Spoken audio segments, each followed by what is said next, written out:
Une analyse signée Ibrahima Diallo, une figure connue du FNDC en Guinée. Oui, le front qui s'était mobilisé contre le troisième mandat d'Alpha Condé. Exactement. Et ce texte, il détaille les raisons pour lesquelles une candidature de Mamadi Doumbouya à la présidence serait problématique. Notre but aujourd'hui, décortiquer les 7 arguments clés qu'il avance. Bon, déballons ça. On examine une perspective bien précise sur l'avenir politique guinéen. Tout à fait. Pour commencer, peut-être un bref rappel du contexte s'impose, non? Mamadi Doumbouya, il arrive au pouvoir le 5 septembre 2021.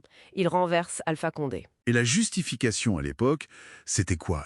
C'était mettre fin à la crise du troisième mandat et surtout organiser des élections pour revenir à un ordre constitutionnel avec un civil à la tête. Voilà.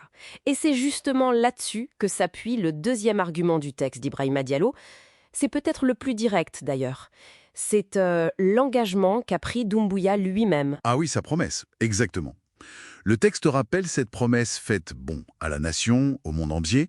Ni lui ni aucun membre des organes de transition ne serait candidat. C'était assez clair comme engagement. Plutôt catégorique, oui. Et pas juste des mots en l'air si on suit le troisième argument du texte. Il insiste là-dessus.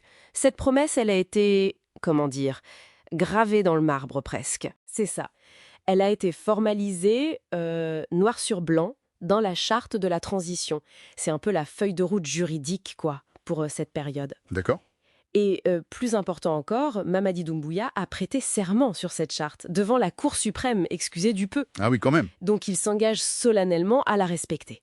Ce qui est intéressant, c'est de voir comment une parole politique devient un engagement quasi contractuel, inscrit dans le texte fondateur de la transition.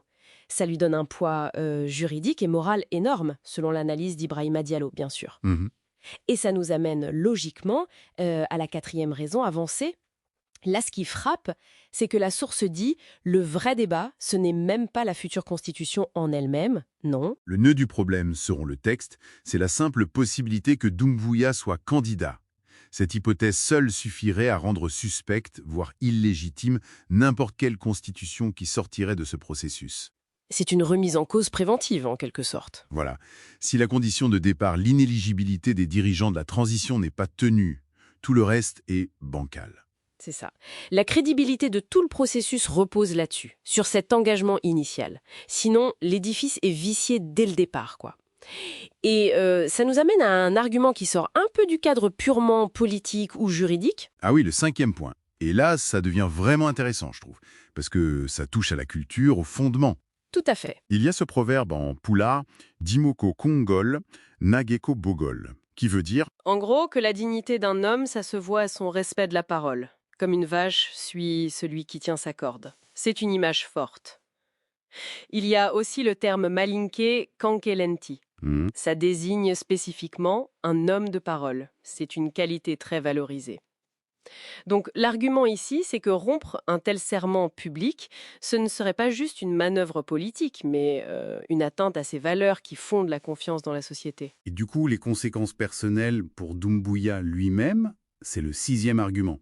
S'il renie cette parole, qui en plus a été formalisée, prêtée sous serment, eh bien il risquerait, toujours selon le texte d'Ibrahima Diallo, de perdre son dîme. Son honneur, sa dignité. Voilà.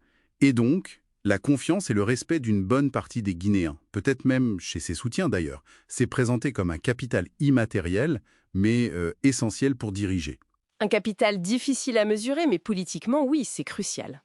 Et enfin, le septième argument, c'est un peu l'argument de l'histoire, si on veut. La source agite le spectre du passé récent. Ah, les leçons de l'histoire.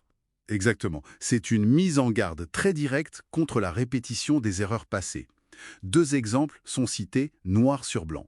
Les tensions, les violences autour des rumeurs de candidature de Dadis Camara en 2009, après son coup d'État. Ah ouais, je me souviens. Et bien sûr, la crise autour du troisième mandat d'Alpha Condé, celle qui a mené directement au putsch de 2021. Des précédents qui pèsent lourd, effectivement. Donc le texte suggère qu'ignorer l'engagement initial, ça pourrait rouvrir des blessures encore fraîches. C'est exactement l'idée. L'argument est très clair. Une candidature de Doumbouya risquerait, selon l'auteur, de replonger le pays dans une instabilité politique grave, avec tout ce que ça implique de violence, de division. La source utilise ces traumatismes récents comme un avertissement puissant. Attention, ne refaisons pas les mêmes erreurs. Bon, alors pour résumer, qu'est-ce que tout cela signifie? Ce texte, Ibrahima Diallo, il construit une opposition très argumentée à une éventuelle candidature de Doumbouya. Il s'appuie sur quoi? Sur la promesse initiale faite au moment du coup d'État pour la charte de transition, par un serment, le poids culturel énorme de la parole donnée en Guinée, le risque de discrédit personnel pour le dirigeant, et puis, l'ombre menaçante des crises politiques précédentes dans des situations similaires. C'est ça. Et le texte s'achève d'ailleurs sur un appel à la raison pour éviter de nouvelles turbulences au pays.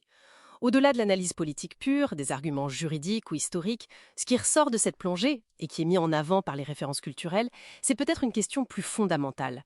Quelle est, aujourd'hui, la force politique réelle, l'efficacité concrète de ce concept de parole donnée comme base de légitimité d'un dirigeant et comme garantie de stabilité dans le contexte si particulier de la Guinée actuelle? Une question qui dépasse le cas guinéen, peut-être même. Absolument. C'est une piste de réflexion intéressante pour comprendre les ressorts de la confiance politique dans beaucoup de contextes.